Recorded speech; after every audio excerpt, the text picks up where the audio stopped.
Hello everyone, Shane back again, with something new. Uh, Coming here today to play a little bit of Crusader Kings 3 with you. And you might be asking yourself, well now Shane, what is Crusader Kings 3? And to that I guess I would say it's kind of it's a strategic game without any real goals. Or like defined by the game. Goals defined by the game are not existent here, and you just kind of you exist as a ruler over some kind of piece of land in the Middle Ages, and you just time progresses and you see what happens. And I think it's a lot of fun. I've been playing a lot of it on my own recently. And I thought it would be a fun one to share with you folks. So without further ado, I'm going to go ahead and start a new game. I'm not going to push you into the game that I've been playing. So what happens here is we start with I want to start with the year 867. And you can kind of pick, any of these setups to play as. You can also start with the year 1066, but I want to get some more kind of time out of this. So I think I'm gonna start with the year 867. And I gotta decide kind of where to start. You can play as a countess in Africa. You can play as a dude in, I don't even really know where would I qualify this as being. The Middle East-ish. It's got pretty much the entirety of Europe and the Middle East, and it's got Northern Africa and like some parts of Western Asia. I think India's on the map too. But I don't want to be anybody with too much territory, so I don't think I really want to start out with any of these, huge, kings of huge empires. If we're going to build an empire, I kind of want to do it on my own. So maybe what I'm thinking here is maybe we could start as Rurik, the Duke of Novigrad, because that's, it says difficulty easy, so let me just read the Great Adventurers here. Every dynasty comes from humble beginnings. The climb to power is usually a slow process, each generation moving a few steps up the ladder through carefully planned marriages and ceaseless wars. But these are times of great change and upheaval. With a lot of courage and maybe a little luck, a hero might raise their family name from obscurity to legend. Are you ready to take on the challenge? And I think I am. So we're going to play as Rurik, the Duke of Novigrad. Few have risen from nothingness to greatness like the brave Rurik. Together with his brothers, he brought order to the eastern wilderness, and since their deaths, he is the lone ruler of a great chiefdom. Yet this is only the beginning. One day, Rurik's descendants will found the Tsardom of Russia. Or will they? The destiny of this great destiny... Oh, the destiny of great this... You know what? You can read it. Great dynasty rests in your hands. There we go. So let's go ahead and start here. Now we load into a nice loading screen here. The music swells. Okay. All right. So we're loaded in. But don't worry, time isn't passing yet. It's the 1st of January, 867 AD, and time is paused. So these red down here means that time is paused. This is me. I am Jarl Rurik, troublemaker of Holmgaror. This is my wife, which, there's quite an age difference here. She is 17, as you can see by this little number here. And I am 37, so, things were different back in the Middle Ages, I guess. But first, let me kind of scroll out here and show you the world map. I'll try to do my best of explaining what's going on, because it's kind of a dense game. These are all the kingdoms and earldoms and little countries that exist at this time. You can kind of check any of them out. You can zoom in and click on pretty much any of them. But yeah, this is kind of what you have as far as the world map in 867 AD. So you can see, there's really nothing that we would really recognize today, other than maybe, France is kind of existing in some forms. Italy kind of exists. Ghana kind of exists. Although I don't think that's in much of a... I think that's, I don't think the Kingdom of Ghana is related to the Ghana we have today. But as you can see, the world map is filled with these nations and areas of existence. And we have our own little area that we belong to. We belong to the Jarldom of Homgaror. So there we are on the map. We are, here in what I guess is modern-day Russia. So yeah, there's a lot to kind of cover here as to what's going on. I guess I'll start up here at this kind of top menu. This is probably the easiest way to see how we're doing as a nation. This panel here shows our income and our money. So we have 530 gold, and every month we will gain 2.8 more gold. And you use that gold to build buildings and hire mercenaries and do, all the stuff that you need to rule your medieval kingdom. Next to that, we have prestige. Now this is kind of a it's a counter of how famous your character is, and you can spend it to get people to help you with things sometimes, like help you in a war, perhaps, or I mean that's the main use I've seen for it. But you can also spend it in other opportunities in the game. This is piety.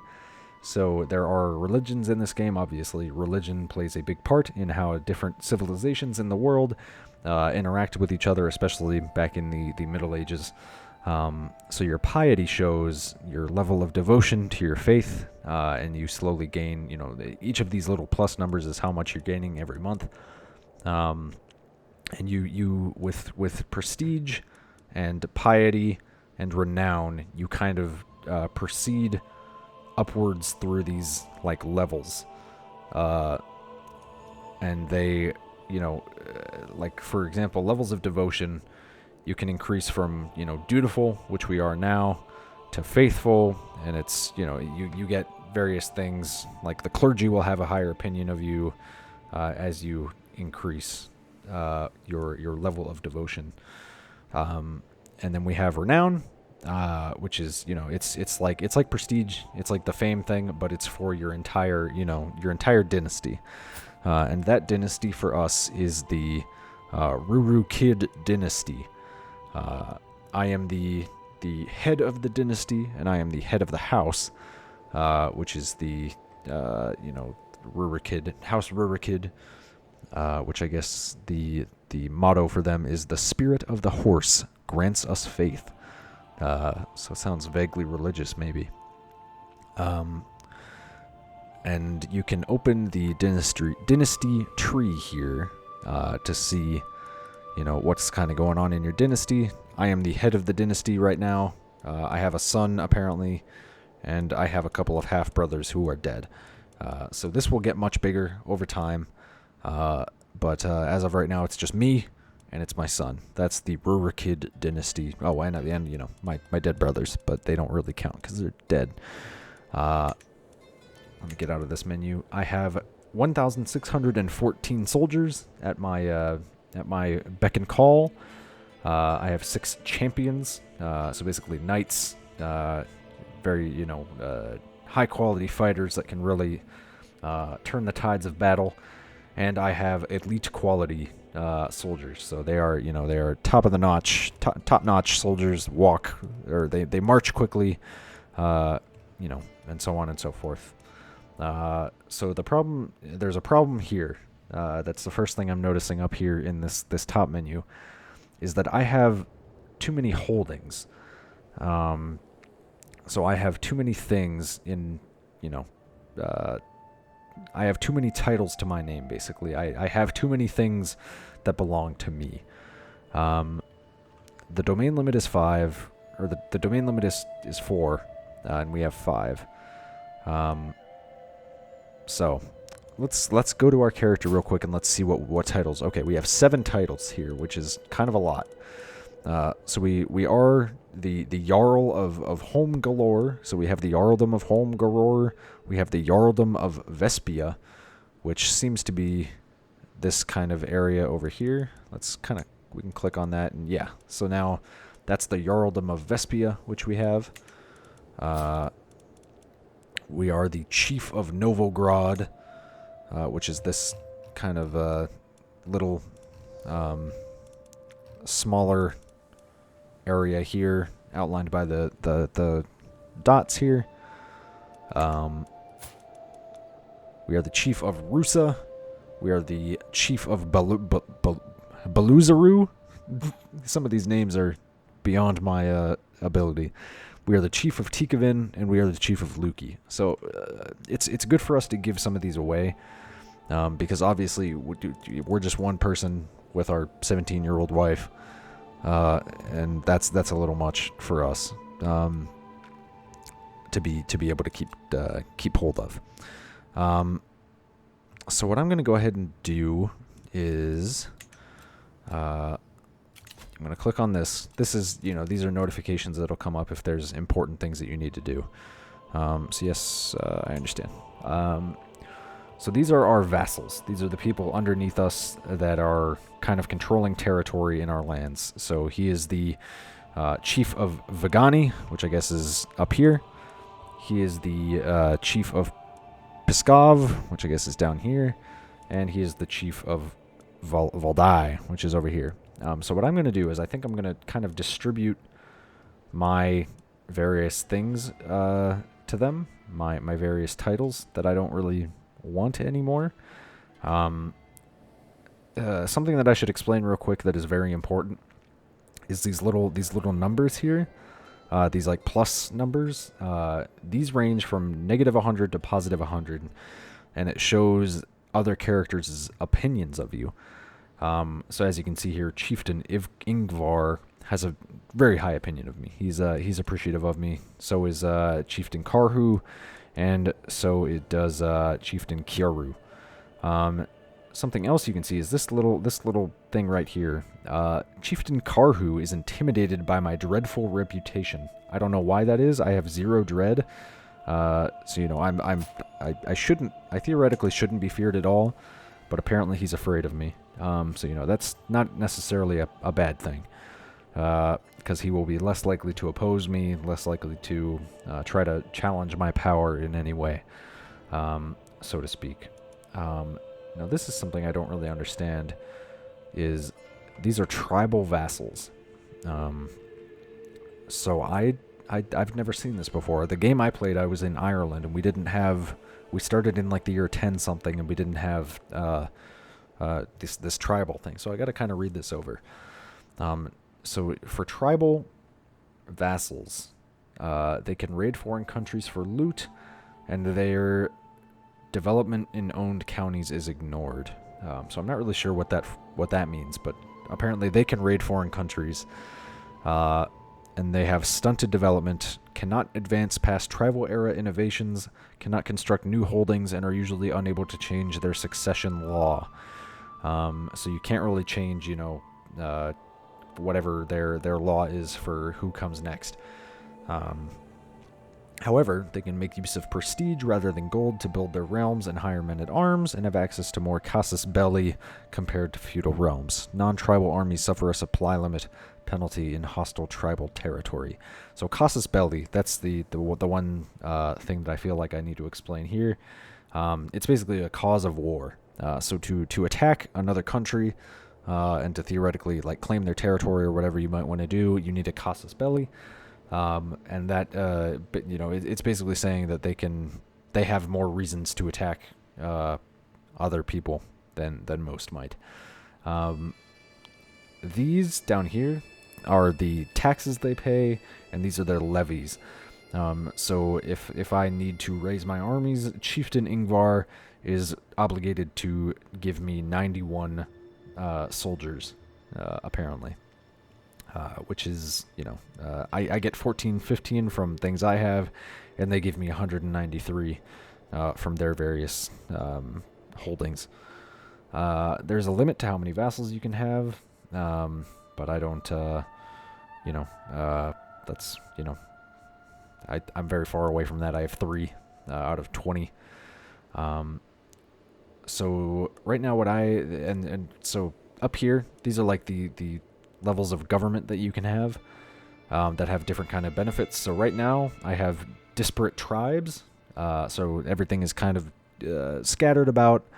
The vassals have a +10 opinion of me because of this, because I don't really have much control over them, and characters cannot be imprisoned. So that's an important thing, is I don't have any authority to imprison other characters if something were to go wrong. They give me, it says down here, they provide levies and taxes, but are otherwise free to do as they wish. If I pass limited tribal authority, I can imprison characters, and tribal rulers with non-tribal lieges may settle, becoming feudal or clan. So that would turn them to a different kind of style of government, and this would cost 296 prestige. So I think right off the bat, I'm going to go ahead and change things to tribal authority. Which, they automatically all lose 10 opinion of me there, because I am increasing the power I have over them, which, they might not be super enthusiastic about. But I do want to get rid of some of my holdings here. So I think what I'm going to do is I'm going to take a look at... Oh, whoops. Now I've clicked on something else. I want to kind of look at where they're all based. So he's in Pskov, which is apparently over here. Do I have any holdings that cover that kind of area or are adjacent to that or something? I want to keep... I think... I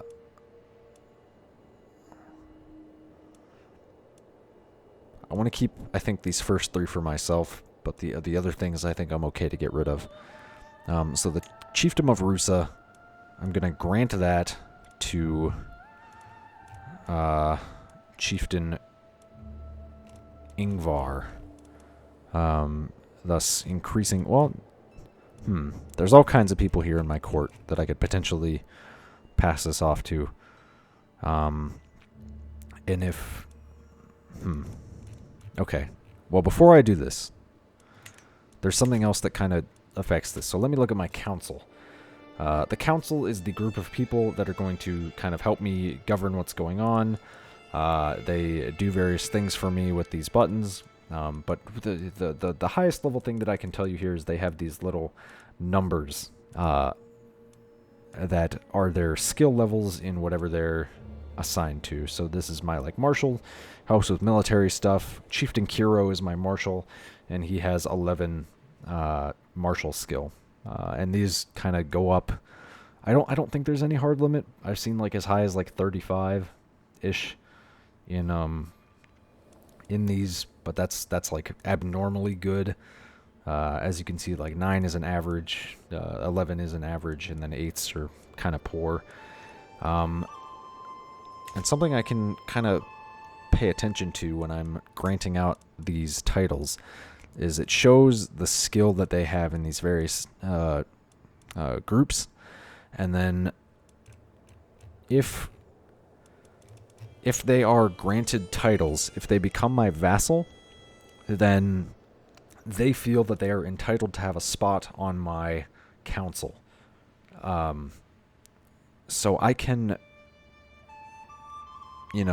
by distributing these titles and then giving them spots on my council, I can kind of manipulate their opinion of me, or kind of keep their opinion of me, quite high. But if I don't give them a spot on the council, I have to be careful, because then their opinion of me will drop drastically.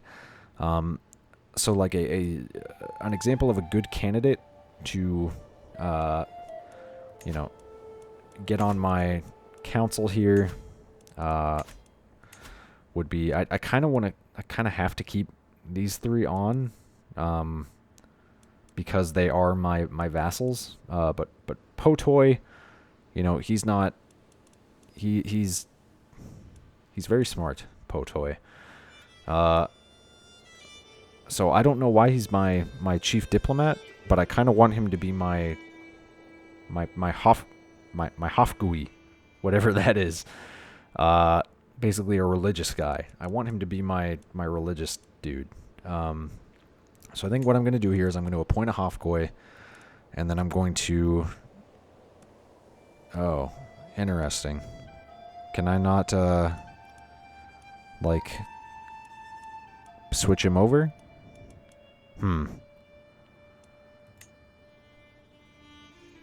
This is interesting. Maybe only certain people can be a Hofgui. I think they might have to be some kind of something to be a Hofgui, because it's like a religious post. Because it doesn't show all the possible people here. So apparently to be a chaplain, there's some kind of specific quality. But I can replace Potoy. So I'm going to sort by... Wow, I don't have anybody with a good diplomacy skill. So I guess Potoy stays. But these people, I have to be very careful about potentially switching them out.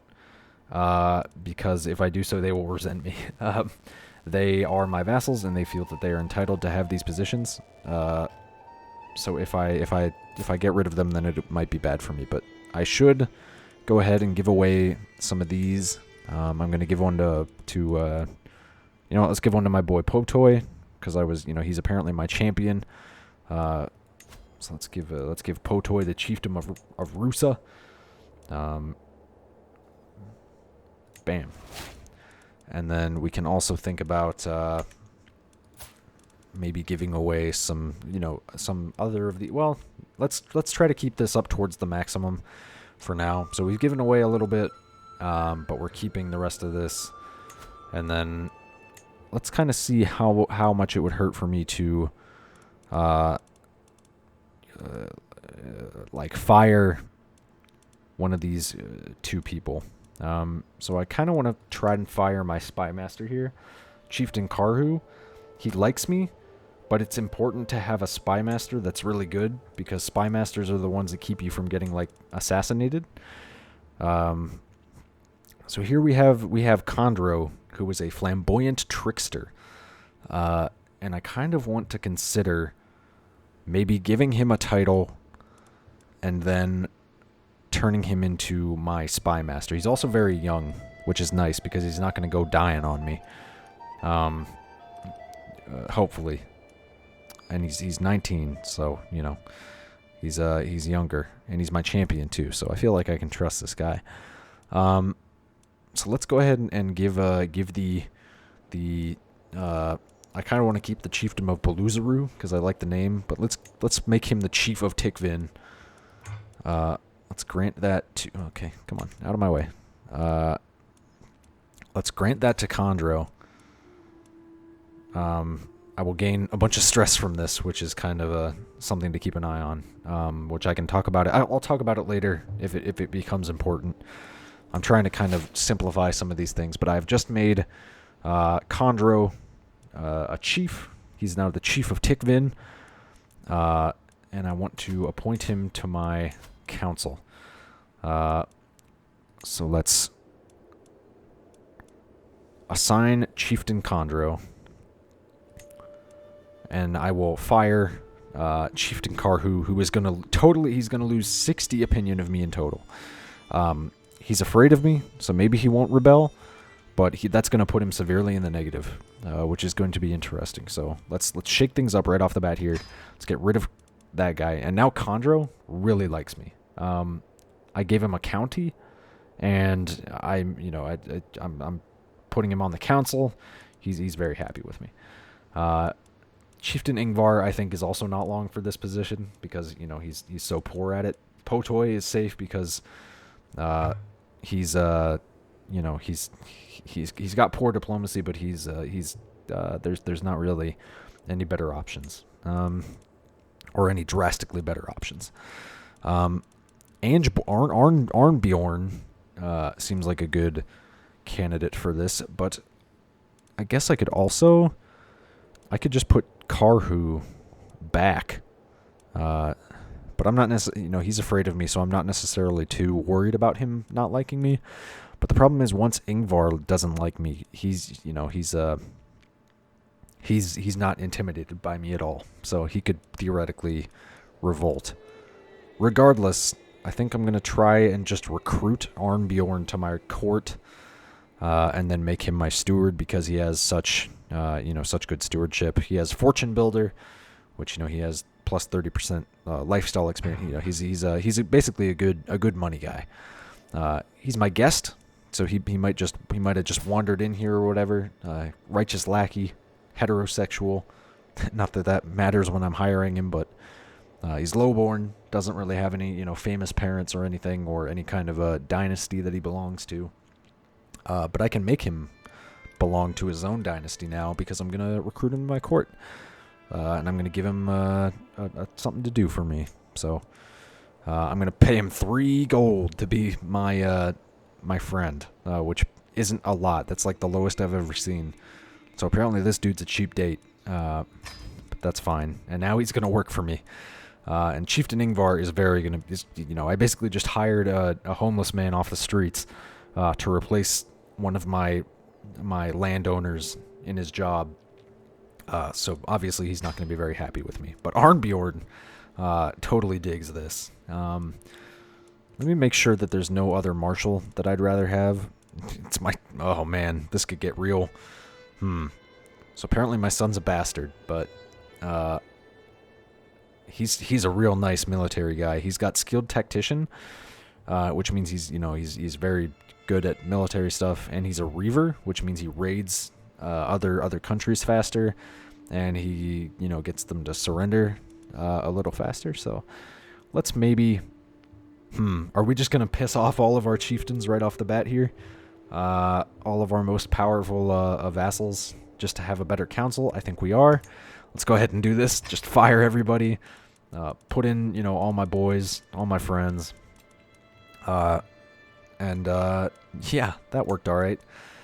So let's take a look at our court here. So I've just fired, or wait, no, I want to look at my realm. I've just fired 3 of my vassals, and now they all don't like me. So I bet you're thinking, oh no, what can you do to get them to like you again? Well, there's a couple things I can do. I want to look at the amount of land they have. It seems like this guy has the most land, Chieftain Ingvar. Just by kind of mousing over them and seeing what lights up. Actually, it might be Chieftain Kiro. So there's a couple ways I can get him to like me. I can try to seduce him, which, is he like homosexual? He's bisexual. So I can try to seduce him, I guess, which I'm not really necessarily going to try to do here. I can sway him, which basically just means like, hey, I'm going to spend some time trying to get you to like me. It takes about 10 months, which isn't a short amount of time, but in this game, which covers like generations and generations and generations, it's not that bad. I can spend 10 months of my time to get him to like me a little more, 95% chance of success, or I can just straight up send him a gift, which is just, here's some money, like me. So I think I'm going to do that for this guy. I'm going to start out by just sending him some money, and then after that, I'm going to spend some time trying to sway him. So I'm going to try to just get him to I got him up to a -2, and now if I spend some time trying to sway him, he should come around eventually. Okay, so that's something taken care of. Apparently my heir is unmarried, the game is telling me. That's something I need to take care of here. So let's try and find a suitable match for my son here. There's all these filters you can use. Number one important thing here is that they be fertile, because I want the family line to continue in perpetuity. I want to have many heirs so I can continue this dynasty. Health, I want them to be healthy. Obviously, I don't want a sickly person that's going to, get in the way of furthering my lineage here. I'd prefer if we could have an alliance. That would be nice. A political alliance with a gain in prestige would also be nice. And also if they have any inheritable traits, that would be nice. So apparently there's no one that meets all these that has inheritable traits, but I'll try to show you what these are. Take Savkelti here. She has robust and quick, which these are qualities that can be passed down through generations. They have these little diamonds here. These green diamonds indicate that these are traits that can be passed down through the generations, and these are really useful. Because if you kind of stack a bunch of these up over time, you can end up with just crazy bonuses right off the bat when a character is born. But apparently, we don't have any alliance with a prestige gain that is also going to cause us to have any inheritable traits. But that's fine. Let's how old is our son? 17. This is kind of within the right age range. The High Chiefdom of Minsk. Those seem like good people to be allies with. So if they marry, we are going to become allies with the High Chieftain Ruslan II Ruslanovich of Minsk. He has similar military strength.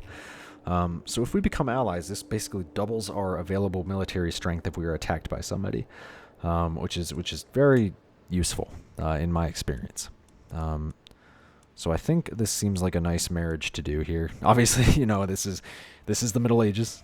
Poor Helgi Rurik here, my son. He doesn't get a choice. He doesn't get any choice in this. I am just going to marry him off for political gain, and that is the name of the game. So let's go ahead and send that proposal, and we will see that coming down in a few days here. Something else to do here, I haven't chosen a lifestyle. There are these lifestyles in the game, which, by the way, I just realized he has incredible martial skill. This Jarl, Rurik, the troublemaker of home galore. He's a brilliant strategist. He has aggressive attacker, which increases enemy fatal casualties, and he's just incredibly, talented martially. So maybe that's something I should pursue, is a military takeover of, I don't know, the local area. Probably not Khazaria, because they're scary and huge. I don't want to tick this guy off. He's massive. He could eat me for breakfast.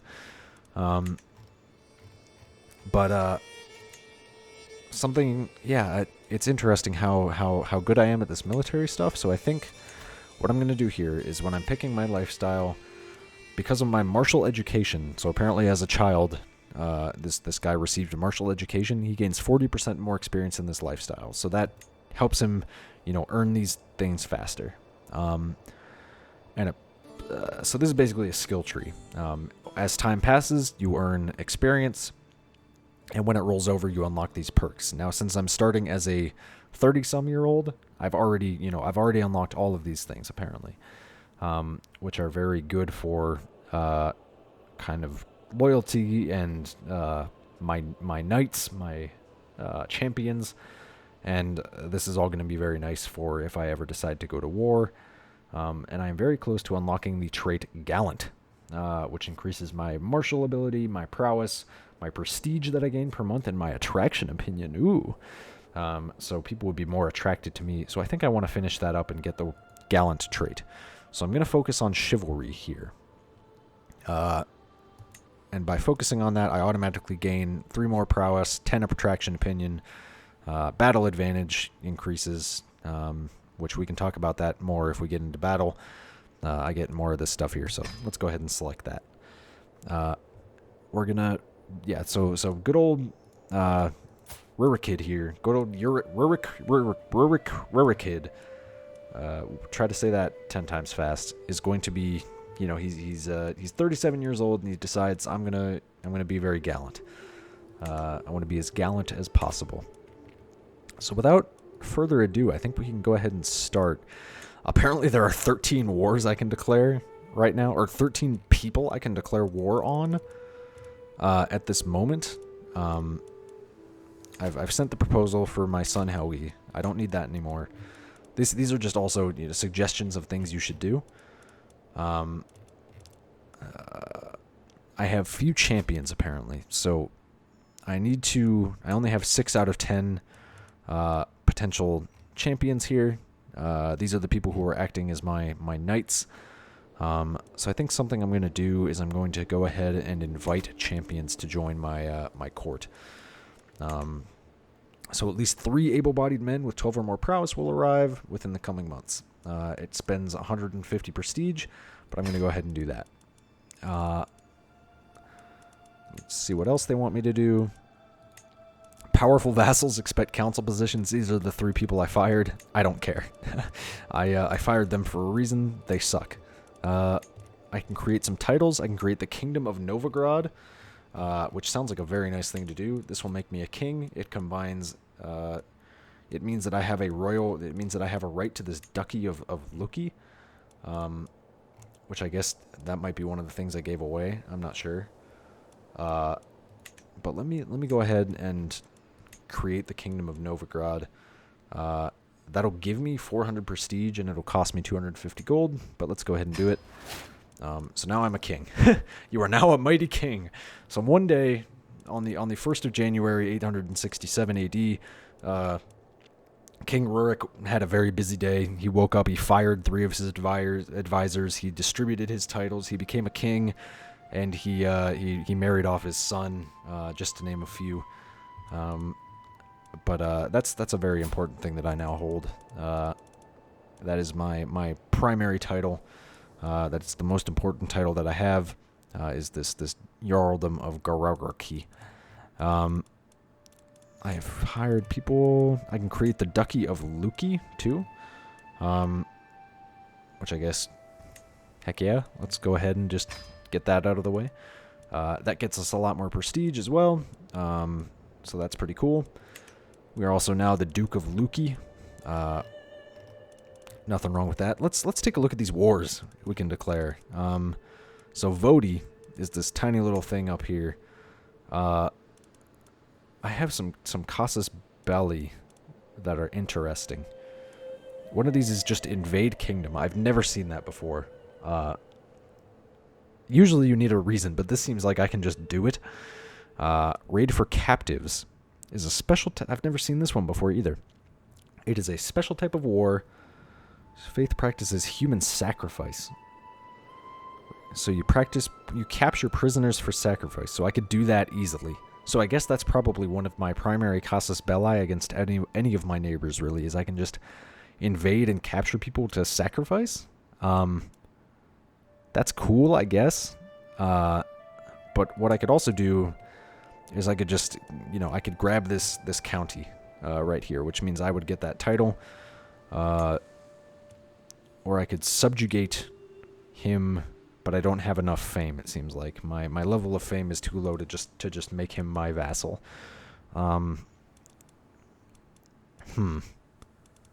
Interesting. At the end of the war for a raid for captives, you just take prisoners from the court.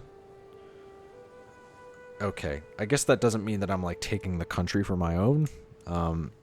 You would just be kind of trying to take people from them, which makes me want to kind of look at the faith. So apparently we are a Satru. We practice ancestor worship, human sacrifice, and warmonger. So we have a very easy way to attack other people. We earn piety from executing people, and we can raid our neighbors for captives. And we have ancestor worship, so we gain a lot of prestige from, I guess these various things.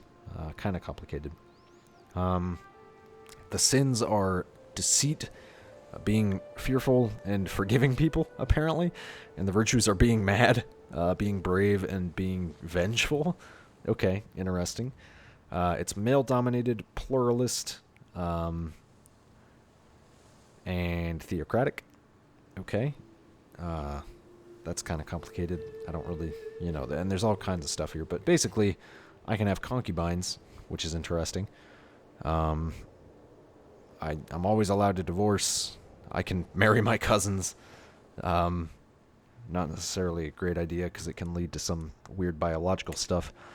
But anyway, without further ado, let's just, right off the bat, this dude has a busy, busy day. He wakes up and he decides, I want to declare war on Vodi. Which could, that's a nice little get if we can just invade them and kind of make them ours.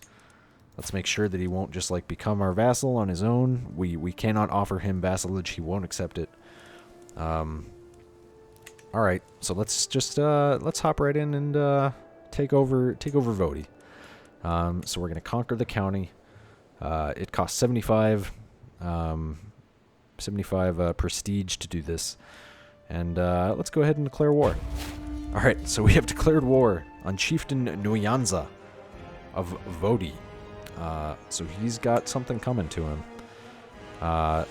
Let's go ahead and enter our military tab here. So there's some various things you can do here in the military tab. And one thing I'm going to do here is I'm going to create a men-at-arms regiment, which is basically a group of people that fight in various ways. I'm going to spend 250 to create a regiment of armored footmen. They have, good damage and good toughness here, and I'm going to create them, which apparently I can't do, maybe?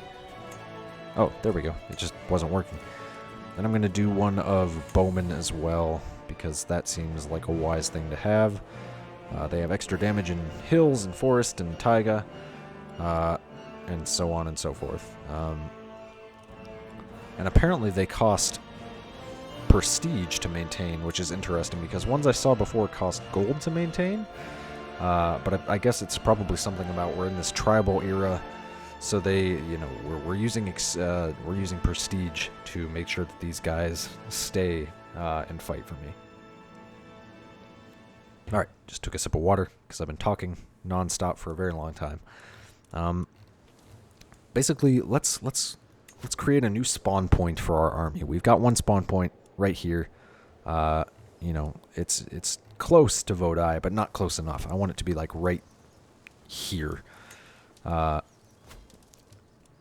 I want our armies to spawn here, and we're gonna start raising the first army of Leubin, which I am the commander of. So basically, this dude just woke up and was like, all right, does all this, crazy political stuff, walks out his front door, declares war on Canada, or the Canadian equivalent, Vodi, and just, like, walks into a field and gathers an army. Quite a day for this guy. But yeah, over the next few days, once we unpause, this army will start gathering. But the last thing I want to do before we unpause is I want to look at the culture. We are part of Norse culture. The culture head is apparently Jarl Bjorn Ironside of Upland. And he is going to, and he picks these things to be fascinated on, which basically unlock more technology for us and have various effects. So he's focusing on Ledger, which should be discovered in about 33 years, apparently. I just wanted to check on what's going on here. I'm not going to get too into this, but this basically unlocks more options for various things in our kingdom. It's kind of complicated. Yeah, also one last thing. I want to make sure that everybody in my country is adhering to my faith. So I'm going to have my my Rizgui, Rixgui. He's going to go into the chiefdom of Valdai, and he's going to try to get people to follow Asatru. So apparently that completes in 25 years, approximately. But nothing wrong with that. And then let's also have Arnbjorn promote my Norse culture. Let's have him promote that in Novigrad. And apparently he will complete that in about 4 years. Right now I have Kondro, Chieftain Kondro, my spy master, protecting me. He's trying to break schemes against me. And I have Chieftain Potoy. I'm gonna turn him to. Yeah, he's generating prestige for me, and increasing the opinion of foreign rulers of me.